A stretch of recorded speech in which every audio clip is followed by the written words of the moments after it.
aujourd'hui, on se retrouve avec Léa, qui est Léa Wisteria sur les réseaux sociaux, si vous voulez la retrouver.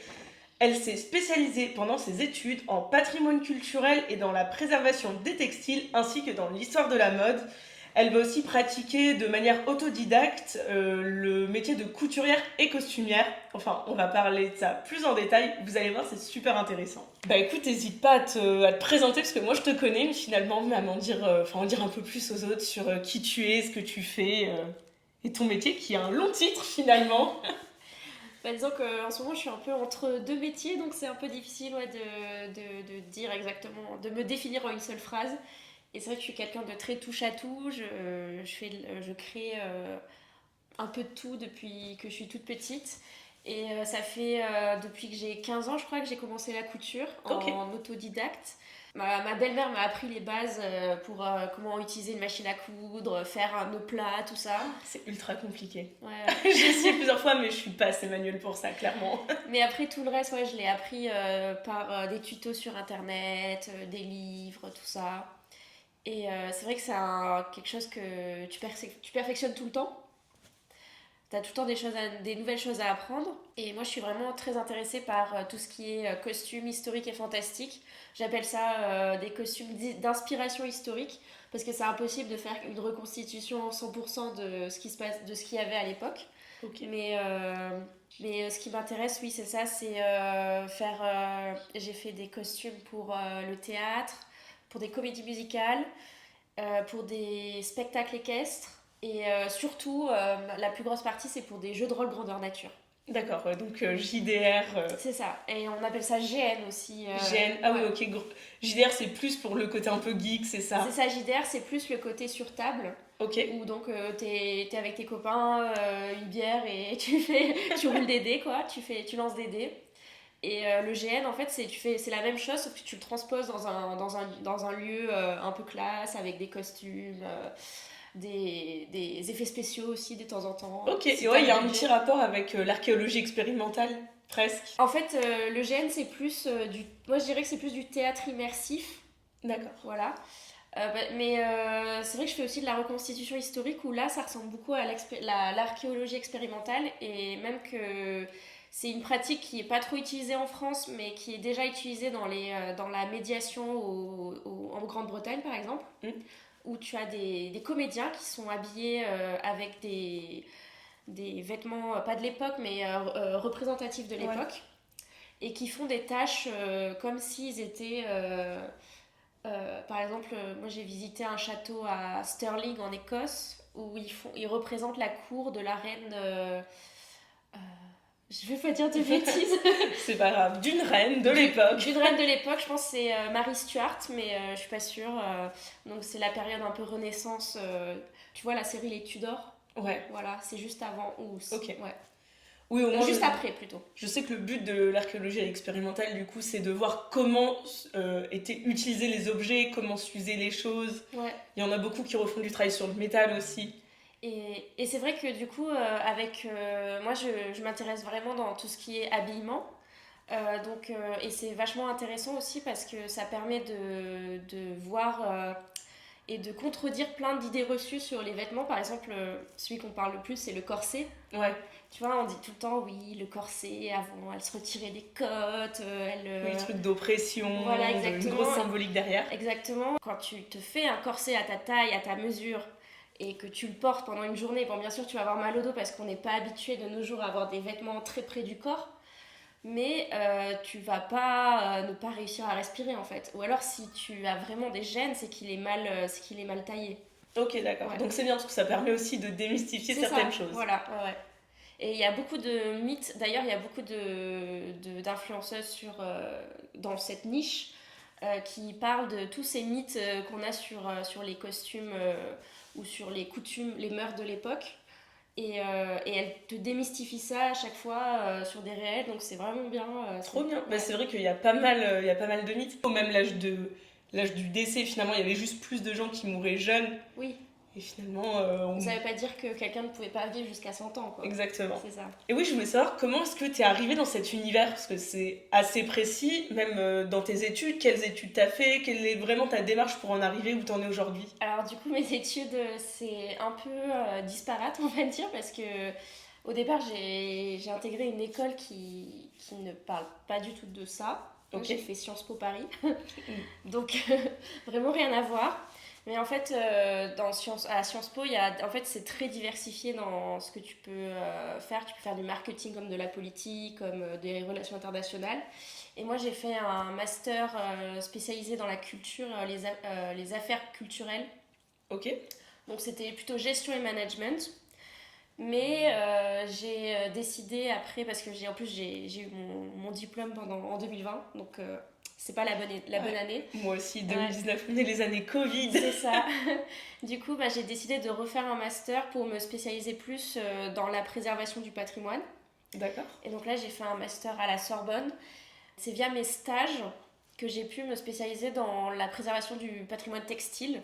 J'ai fait des stages dans des maisons de mode Qui ont leurs archives. qui ont leurs archives Ouais, et ok. qui préservent leur patrimoine, et aussi dans un musée de la mode, le Palais Galliera, donc musée de la mode de la ville de Paris. Trop bien. Ouais. Oui, donc t'es vraiment plongée dans le côté un peu plus concret dès ce moment-là, quoi, après C'est Sciences ça, Po. ouais. Au début, j'avais vraiment d'autres envies parce que je voulais devenir documentariste. Ok. Ouais, donc vraiment rien à voir. Et maintenant, je suis documentaliste. Donc, il y a juste une Finalement. lettre qui a Voilà, changé. c'est ça. Et en fait, t'as toujours continué à coudre à Oui. côté, au début pour toi, j'imagine, Oui, pour c'est faire ça, des ouais. GN, et après, t'as eu des commandes d'autres personnes dans le milieu, c'est ça? C'est ça. En fait, j'ai commencé un peu à me professionnaliser parce que j'ai intégré le bureau des arts de Sciences Po. Et en D'accord. fait, on faisait une comédie musicale par an. Trop Et bien. donc, du coup, il fallait des costumes. Il fallait un costumier. Et du coup, c'est comme ça que j'ai commencé. En fait, les gens se rappelaient de moi par rapport à mes costumes, les photos que je postais sur Internet, tout ça. Ok. Oui, les réseaux sociaux, ils ont quand même eu une place C'est ça, finalement. voilà. Et du coup, c'est comme ça, c'est grâce au bouche à oreille que j'ai fait 3 ou 4 ans à la comédie musicale de Sciences Po. Et après, j'ai aussi été costumière dans une compagnie de théâtre semi-professionnelle. Ok. Et j'ai aussi eu une expérience de costumière au théâtre équestre de Zingaro. Trop bien. Ouais. Tu en avais parlé. Ouais, Moi qui adore les chevaux. c'est ça. Et c'est vrai que du coup, costumière, enfin, parce que là je relis dans ce que tu m'as dit, c'est vraiment costumière et aussi couturière pour Jeanne, c'est pas exactement la même chose. Finalement, le costume, t'as plus de liberté. C'est Alors, pas forcément historique, c'est ça? en fait, moi j'aime bien dire costumière plutôt que couturière parce que couturière c'est vraiment le côté, le geste. Ok. Alors que costumière, il y a aussi le design. Ok, donc là c'était pas forcément, tu vas pas forcément suivre une époque un peu comme ce dont on parlait avant, t'as quand même une liberté C'est créative. ça, ouais, Ok. ouais. Et couturière aussi, ça peut souvent être un peu rabaissé, on va dire. Parce que on imagine tout de suite les gens qui font des couvertures pour bébés ou des trucs comme ça. Oui, je vois le stéréotype un Ouais. peu. Alors que voilà, c'est pour vraiment expliquer. Ou quelqu'un qui fait juste des ourlets de pantalon, tu vois. Ok, ouais. Et donc moi c'est pas du tout, moi je déteste faire des retouches. Et moi j'aime bien créer à partir de rien. D'accord. Voilà. Mais du coup, dans la conservation et préservation, t'as quand même. Qu'est-ce que tu fais exactement quand t'es dans le métier? Est-ce que t'as aussi de la retouche, par exemple, d'une pièce de musée qui va être abîmée? Ou ça va être plus joué? Enfin, moi, je connais un tout petit peu, parce qu'on a vu en marché de l'art, ça va plus être sur la température, sur tout ça. Du coup, t'as pas vraiment de couture à ce moment-là. En fait c'est plutôt le métier de restauratrice qui va faire des modifications mais qui doivent pas être vues sur le vêtement d'époque. Ok. Donc des choses pour préserver son intégrité ou pour raccommoder certains trous, des trucs comme ça. Moi, ce que je fais, c'est plutôt quelque chose de la conservation. Donc, c'est plus, on va s'occuper de la température, comme tu disais, de l'humidité dans les pièces, être sûr que les pièces sont bien rangées, soit dans des housses, soit sur cintre, soit à plat. Ça dépend de la fragilité de l'objet aussi. D'accord. Dans mon stage au Palais Galliera, il y avait aussi une partie du métier de régisseur. Donc, c'est vraiment les régisseurs qui s'occupent de ça, qui était de faire du mannequinage. Ok, donc ça va être mettre sur les mannequins pour les expos. C'est ça. Et donc en Ok. fait, ça c'est super intéressant parce que c'est pas. D'habitude, on est habitué à modifier le vêtement pour qu'il aille à la personne. Ouais. Et dans le patinage, c'est la fonction inverse en fait. Ok, tu modifies le Tu mannequin. modifies le mannequin pour qu'il D'accord. aille au vêtement. Oui, parce que vu que c'est une pièce de collection, tu C'est peux ça, pas. c'est une œuvre d'art donc il faut pas la modifier. Et en fait, il faut qu'elle est présentée le mieux, le mieux Oui, possible. pour le public, Pour mais le pour public, elle. mais aussi pour elle. Donc en fait, être sûr qu'il n'y a pas de pression, il n'y a pas de zone de tension au niveau. Par exemple, si c'est trop serré, il va y avoir de la tension. Par exemple, ça serait quoi un peu la guideline idéale où tu as une belle pièce, tu veux la conserver? Qu'est-ce que tu dirais à quelqu'un de faire juste chez soi, déjà, les trucs vraiment basiques? Alors, le mieux, c'est de les conserver à plat dans des boîtes. En fait, le best, le summum, ça serait de les conserver à plat dans des boîtes en carton non acide. Ok, ouais, donc du craft, ça c'est un peu comme les photos finalement, c'est pareil. C'est ça, oui. C'est une histoire d'ion, je crois, il faut Oui. pas mettre. Ok. Après, je connais pas les détails physiques, mais Ouais, je sais que j'avais regardé une fois, c'est un truc comme ça, je crois. c'est super intéressant. En fait, il y a des entreprises qui vendent du matériel de conservation et Ok. qui le vendent aussi pour des particuliers. Et donc, en fait, l'idée, c'est de le poser à plat de façon à ce qu'il y ait le moins de plis possible. Tu peux même utiliser du papier de soie, donc du papier de soie spécial aussi, non Ok. acide, pour créer des bourrelets pour éviter qu'il y ait un pli. Donc, en fait tu recrées le corps Mais à plat. à plat. Ouais, Trop intéressant. c'est ça. En tout cas, c'est comme ça qu'ils font dans les maisons de mode. Ok, ah oui, il faut de l'espace, c'est vrai. Donc là, il faut vraiment de l'espace. C'est vrai que malheureusement, moi, j'ai quelques pièces d'époque, mais je les ai pas. Elles sont pas très bien conservées parce que manque de place. Ouais. Ouais. Et après, éviter donc tout ce qui est. Si tu veux le mettre en housse, éviter les housses en plastique.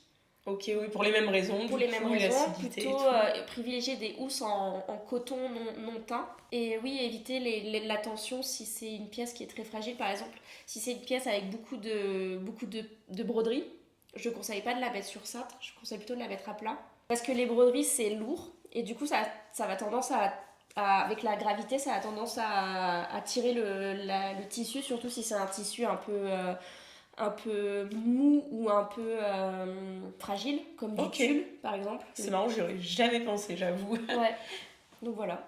Ok, ouais, moi je me serais dit un peu le réflexe, plus des cintres qui n'abîment pas, tu vois. Mais c'est vrai que j'aurais pas pensé à mettre à plat. Ouais, mais c'est vrai que après si tu n'as pas la place pour mettre à plat, tu peux mettre sur cintre et c'est vrai que les cintres rembourrés c'est mieux. Ok. Donc des cintres un peu pour éviter pareil, que ça frotte ou des trucs comme ça. Les cintres en velours c'est pas mal aussi. Ouais, je vais m'en acheter là. Ouais, donc voilà. Ok, bah, trop intéressant.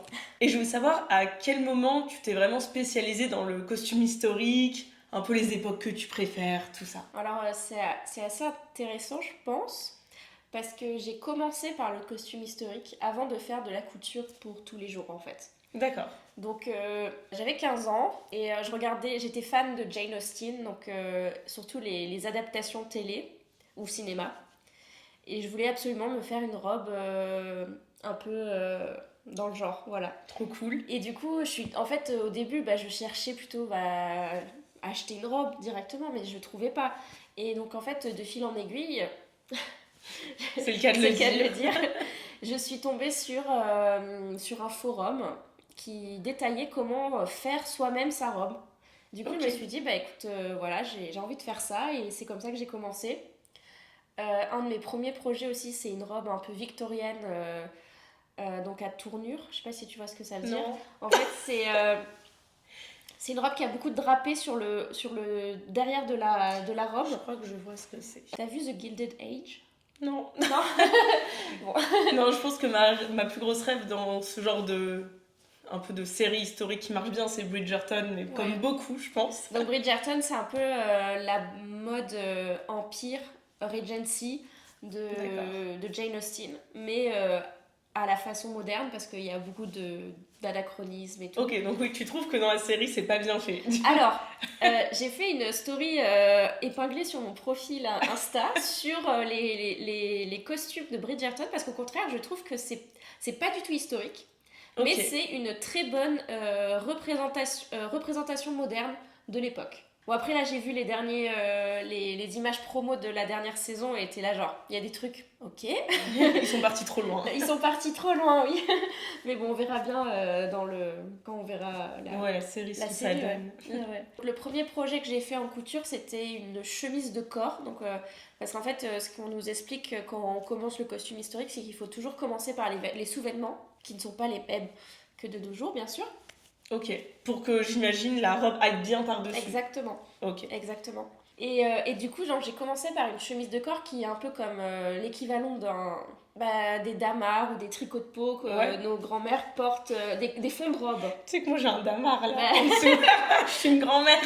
Moi, j'en porte aussi souvent quand l'hiver. Bah oui, c'est trop bien. C'est trop bien. Et donc, en fait, c'était une pièce souvent en lin ou en coton D'accord. qui était portée à même la peau. Et c'était la première couche de vêtements qui faisait barrage en fait pour les autres couches. Donc en fait, la robe, elle était souvent dans une matière assez luxueuse. Enfin, ça dépend de ton niveau de classe sociale, bien sûr. Ok. Mais donc en fait, la robe, elle était dans un tissu qui était souvent un peu difficile à laver ou à repasser. D'accord. Donc à entretenir. Et donc ce qu'on faisait, c'est que pour éviter de devoir laver à chaque fois sa robe, on mettait des vêtements dessous, donc des tricots de peau, enfin des chemises on appelait ça. Ok. Et ça permettait d'absorber toutes les sueurs, la sueur, voilà, tout. Ouais, la transpiration. Tout les ça. décolorations sur les vêtements. Exactement. Et tout. Ok, trop bien. Et donc c'était dans un tissu qui était facile et c'était une coupe et un tissu facile à laver, donc ça se lavait tous les jours, alors que la robe, on essayait de la laver le moins possible. Oui, parce qu'il n'y avait pas de machine à laver. Parce qu'il n'y avait pas de machine à laver et aussi parce que c'était assez compliqué. Si tu as plein de plis religieuses sur ta robe, c'est compliqué à repasser. Tu sais, c'est les petits plis. Je sais pas si tu vois. C'est pour faire par exemple des grosses épaulettes, des trucs comme ça. Des petits... par exemple, tu vois, genre ça pour repasser, c'est hyper chiant. Ok. Ouais. Donc, du coup, tu essayais de le repasser le moins possible et de le laver le moins possible. Du coup. D'accord. S'il y avait une tache, tu le frottais juste en anglais, on dit spot cleaning. Ok, juste nettoyer. Juste nettoyer la tâche, tu faisais pas. Un peu comme un pull en laine aujourd'hui. C'est ça, voilà. Ouais. Et encore, il y a plein de gens qui savent pas et qui lavent leur pull en laine. Ouais. Alors que la laine, ça rétrécit. Ouais. Ah, moi, je fais super attention. Maintenant, je les mets pas mal dehors aussi. Aérer, c'est super bien. Ouais. Et dehors, d'ailleurs, là, il a neigé il y a pas longtemps. Il paraît que c'est vachement bien de mettre ses pulls en laine dans la neige. Ah ouais? Parce qu'en fait, le froid et la neige, ça les. Comment on appelle ça? Resserre les mailles. Ça m'étonne pas parce que moi on m'avait dit de les mettre dans le congélateur. Ouais. Quand ça gratte, pareil, tous les tissus qui grattent un peu, de les mettre au congèle. Ah ouais. Ah, je connaissais pas cette c'est ma grand-mère qui m'a dit ça et franchement ça marche plutôt pas mal. J'avais un pantalon, genre l'enfer, en laine vraiment vintage des années 70. Et ben je l'ai mis quelques jours au congèle et il me gratte moins. Peut-être que c'est dans ma tête. Moi, je savais pour le cuir aussi parce que ça le. Ah ouais? Ah, je savais pas du tout. Mais apparemment, si t'as des. Pour casser tes chaussures, tu peux les mettre au congèle. Bon, après, c'est un peu compliqué de mettre une chaussure dans un congèle, mais. Ça se fait, ça se fait. Voilà. Ok, donc, les Doc Martens, par exemple. Ah ouais? Elles sont. C'est souvent, elles font mal aux pieds quand tu les mets c'est un enfer. Le premier jour, tu les mets au congèle avec du papier journal dedans. Coincé dedans et en fait ça fait gonfler le cuir et ça l'assouplit. C'est un bon tip à noter ça. Bon, on parlait de Doc Martens, on s'est un peu éloigné de notre sujet, mais c'est quoi toi ton époque préférée dans tout ça? Mon époque préférée c'est assez varié et je pense que ça serait alors je vais faire une réponse assez un peu cheat un peu cheatée parce que je vais répondre le 19e siècle. Mais le 19e siècle, il y a au moins 10 courants de mode différents. Ouais, de gros styles vestimentaires. De gros styles différents.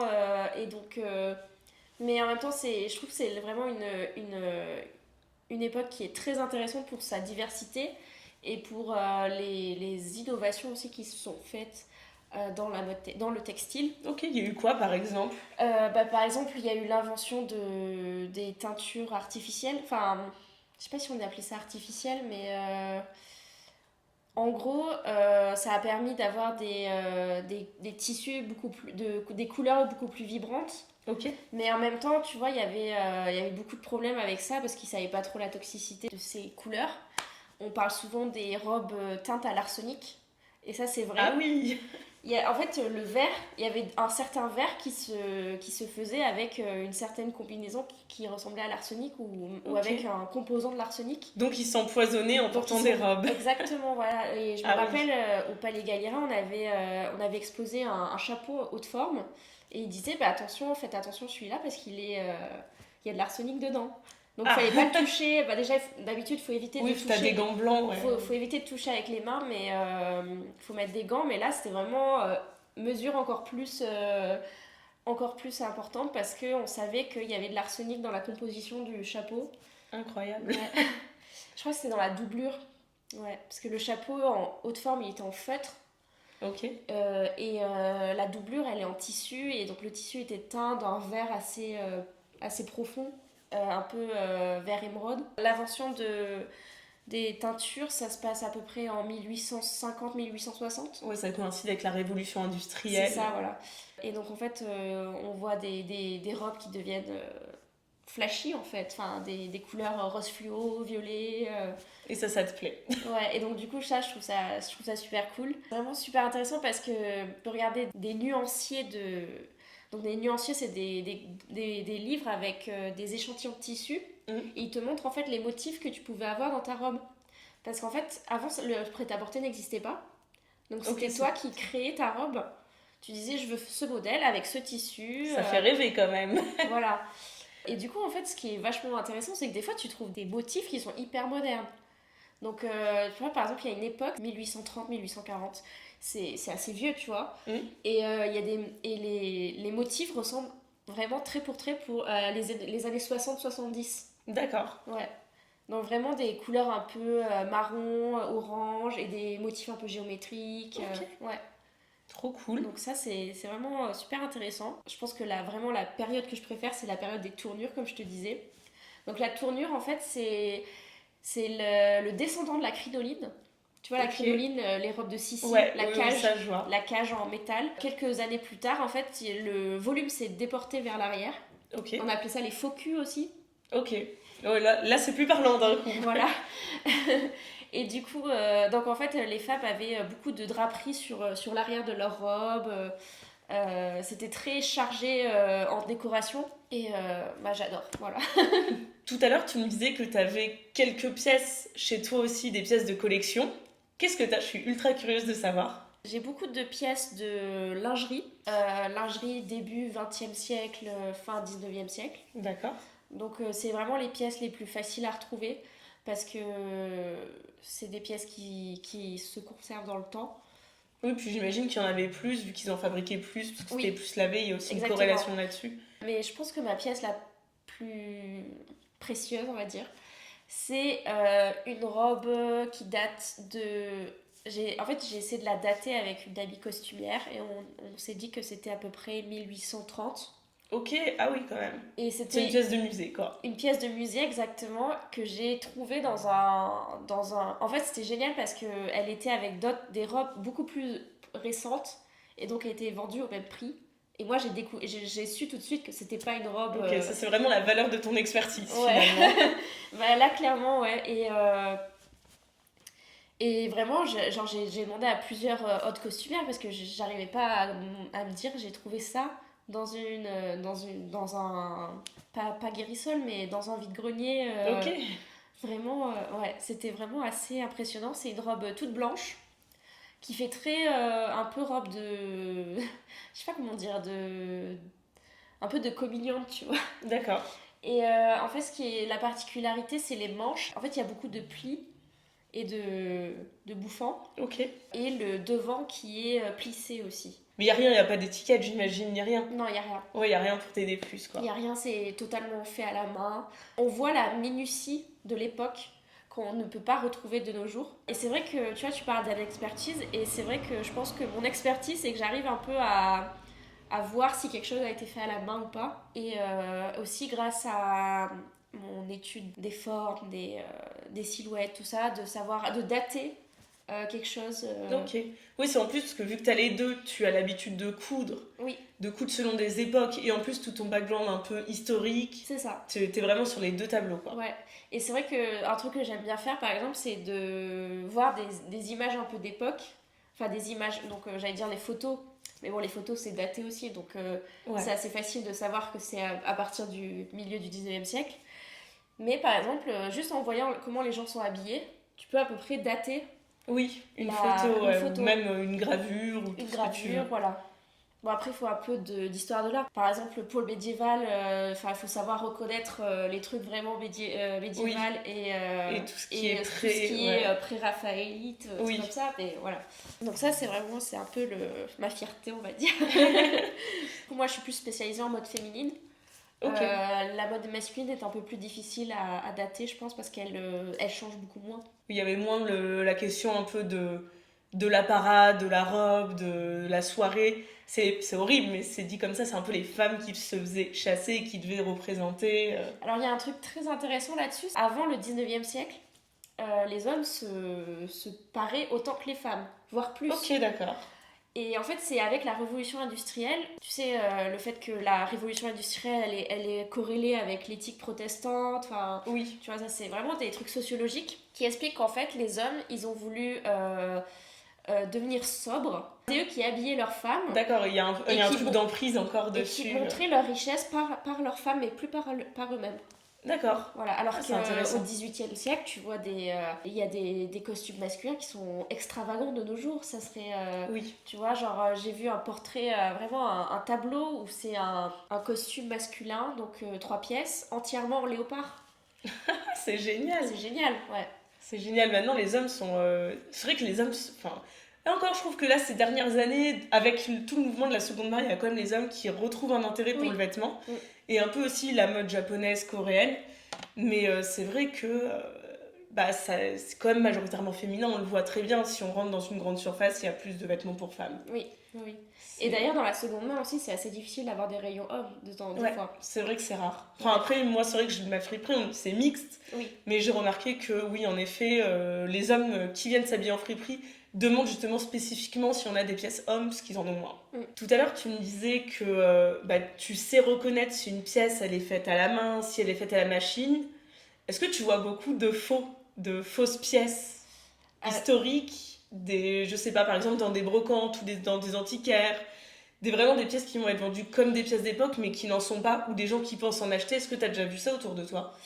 J'ai déjà vu ça parce que je suis sur des sites de revente de costumes. Ok. Et oui, c'est vrai que des fois, il y a certaines personnes qui pensent vendre des choses d'époque, mais qui en fait sont en train de vendre quelque chose qui a été fait pour le théâtre Oui, ou du costume, du finalement. costume, voilà, Ok, exactement. ça m'étonne pas tant que ça. Mais c'est quand même beaucoup plus rare que de la contrefaçon de luxe, je pense. Assez facile de voir la différence quand tu as un œil un peu exercé. Ok, c'est quoi pour toi un peu les red flags si tu penses que... Enfin, moi, par exemple, si je pense tomber sur un site genre Delcamp ou un truc comme ça, sur une pièce... bah, du coup, c'est même plus vintage, c'est vraiment une pièce historique. Oui, en Ça plus. sera un peu... Enfin, quoi pour toi les red flags auxquels je devrais faire attention avant Alors les d'acheter? red flags, qu'est-ce qu'il pourrait... C'est assez difficile à dire parce que c'est vraiment une question... En fait, c'est vraiment quelque chose que tu construis, de reconnaître si le motif est d'époque ou pas. Ok, Mais par exemple, donc oui, il y a les motifs, ça peut être ça, mais bon, ça c'est assez difficile, c'est vraiment assez compliqué de dater un motif, je trouve. Par contre, ce que je peux te dire, c'est tout ce qui est fermeture. Donc, il faut se dire que par exemple, la fermeture éclair, c'est inventé en 1930. ok, donc s'ils te mettent une Donc, pièce s'il y a une fermeture. 1900 avec une fermeture, bam, tu bazar. Exactement.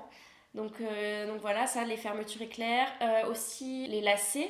Parce que souvent, on se dit un costume historique, donc c'est avec des lacets, tu sais, enfin, Ouais, un corset, ça se lace, tout ça. Et en fait, les lacets, c'était vraiment utilisé pour la lingerie, pour les corsets, d'accord. mais pas pour les robes. C'était quoi, des agrafes, des rubans? C'était plutôt des agrafes, ça Des pouvait agrafes, même être ok. des épingles. Donc en fait, il n'y a pas de fermeture si tu l'épingles sur toi, Ok. sur ton corset qui est baleiné, tout ça. Oui, parce que les femmes se faisaient habiller aussi Oui, par oui. quelqu'un. Donc en fait, tu t'épingles pas dans la peau, tu vois. Mais Je c'est vois ce vrai que tu veux que, tu dire. vois, par exemple, au XVIIIe siècle, il y avait beaucoup de robes qui n'avaient pas de fermeture parce qu'en fait, c'était épinglé et comme ça, tu pouvais ajuster si t'étais un peu ballonné ou quoi. Ok. Que les lacets apparents, souvent, c'est du théâtre. Du coup, pour savoir si c'est fait à la machine ou pas, bon, c'est une question comme je disais tout à l'heure, ça peut être super minutieux mais fait à la main quand même, donc ça c'est assez difficile à voir.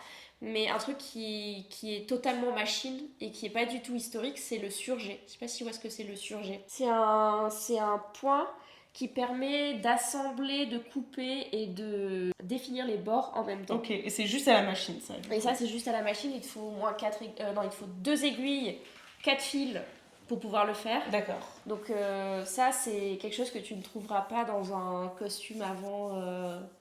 je sais pas quand est-ce que ça a été inventé, la surjeteuse, mais... Ouais, après c'est bien, au moins tu le sais, tu regardes sur internet ça, et t'as ta petite référence. Ok. En fait, souvent on l'utilise parce que pour pas laisser des bords crus, donc des bords qui s'effilochent. D'accord.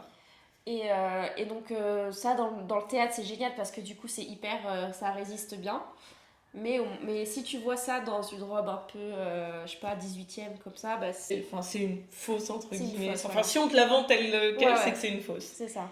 Ok, bon bah c'est super. C'est bon à savoir pour des futurs achats. Mais après, il y a des trucs qui sont un peu compliqués parce que des fois, t'as tes vêtements d'époque qui sont upcyclés en fait. Mais en fait, comment dire? Tu vois, par exemple, les gens du 19e siècle, ils upcyclaient les robes de leur grand-mère du 18e siècle. Donc vraiment, ils faisaient un peu ce qu'on fait de nos jours. Bah ouais, c'est trop bien. Moi, j'avais pensé à faire ça, upcycler la robe de mariage de ma mère. Bah, c'est ça. Pour m'en faire genre jupe crop top, un truc comme ça. Et donc, du coup, des fois, c'est assez compliqué de dater parce que tu vois que ça a été... Tu vois que la coupe, elle est 19e, en même temps, le tissu, il fait beaucoup plus ancien, tout ça.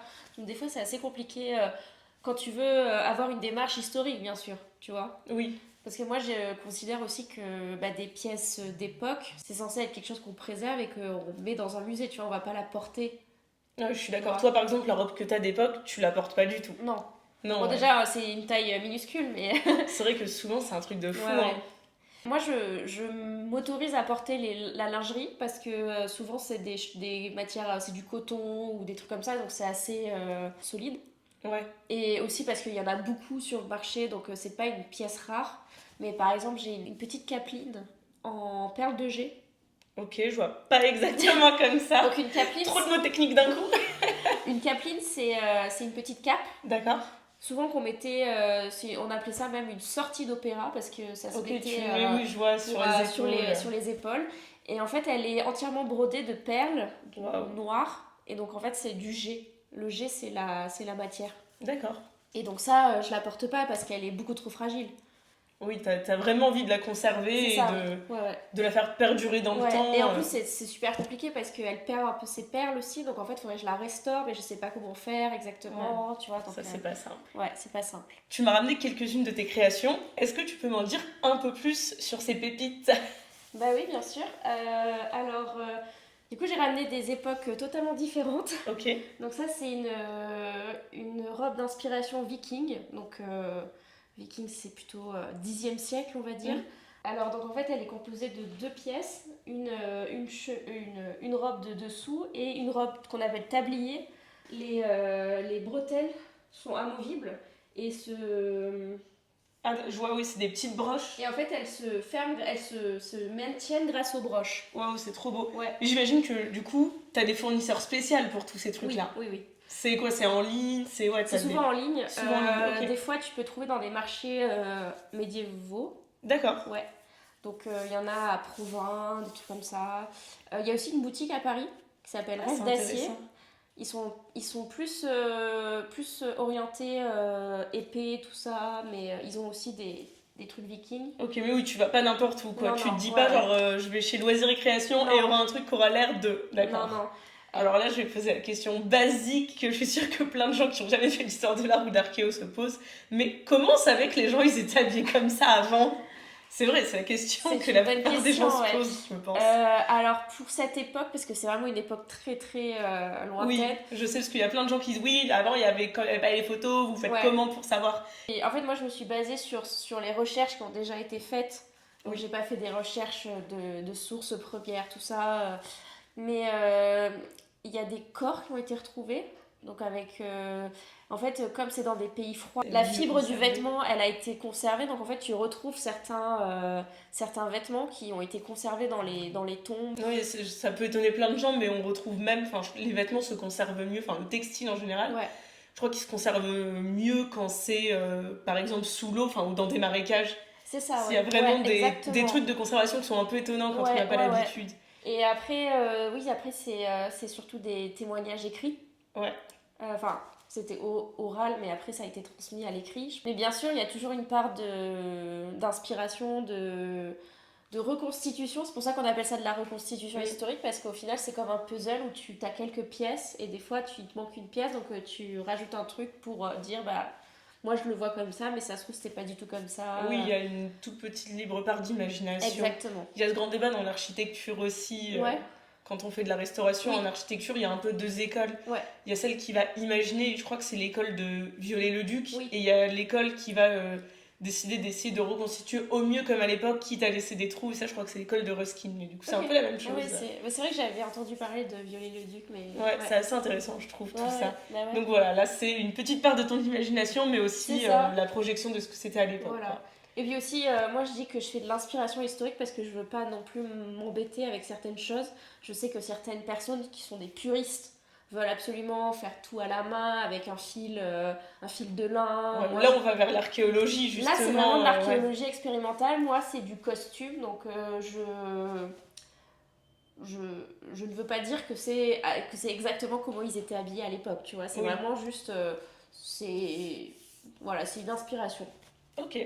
Et d'ailleurs, pour faire la liaison, donc en fait, il y a celui-là. Qui est trop beau, je trouve. Il y a ce corset. Alors, ça, c'est un corsage. Donc, c'est vraiment un corsage de bal. Il est très décolleté, les épaules nues, tout ça. Ok, ça se voit bien. Ça se met sur une robe, ça? Les robes étaient en deux parties. Ok, d'accord. Donc, ça, c'est le haut d'une robe. Il est inspiré de coupes historiques et de techniques historiques, mais il y a beaucoup de liberté créative là-dedans parce que par exemple, du coup, c'est un tulle brodé par exemple. Là, c'est des élastiques. Ok, donc ça n'existait pas. Donc ça n'existait pas, ou alors c'était pas utilisé dans la mode. Enfin, si c'était utilisé dans la mode, mais pas à ce niveau-là, pas à un niveau visible. Les œillets sont en métal, alors que normalement ils auraient dû être brodés, enfin, tu vois, des trucs comme ça. Et en fait, ça c'est intéressant parce que j'ai fait un costume de danse avec celui-là. Donc avec une robe un peu en tulle assez courte pour pouvoir danser avec.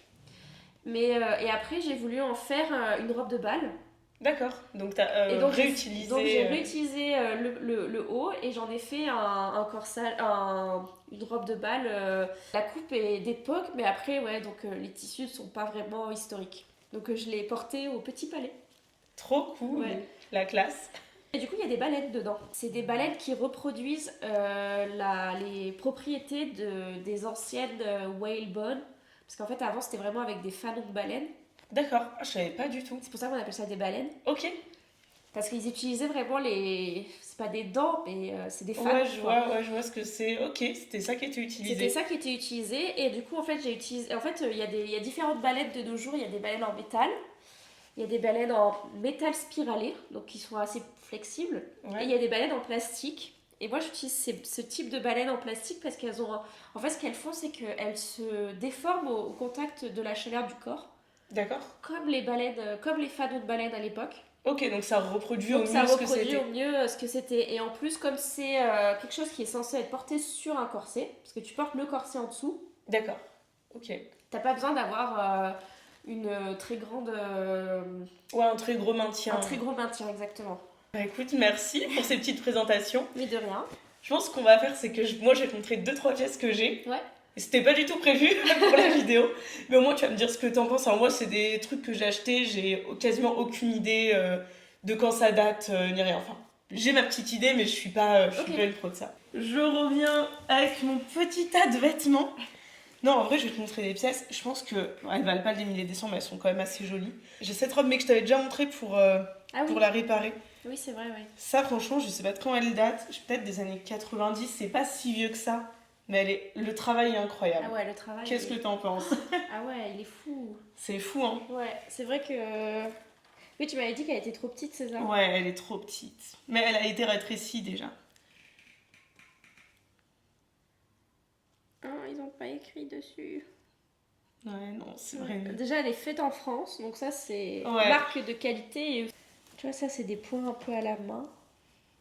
C'est trop intéressant, tout ce qu'on peut savoir. T'as vu, elle est en 2 parties. En fait, elle est en 2 parties, ouais. Ouais, c'est parce que j'y ai Parce pensé qu'en fait, quand c'est un tu disais ça. corset. Il y a un corset et une jupe. Ouais, et j'ai vraiment l'impression que ça, c'est fait à la main, quoi. Oh bah de toute façon, tu vois, c'est ça, insurgé. Ok. Donc là, elle est déjà faite avec une machine à coudre. Oui, là, elle est faite avec une machine à coudre, mais parce qu'elle est, Oui, elle est assez elle est assez moderne récente quand quand même. même. Enfin, elle est assez récente. Je pense que, ouais, peut-être des années 90, voire 80 même.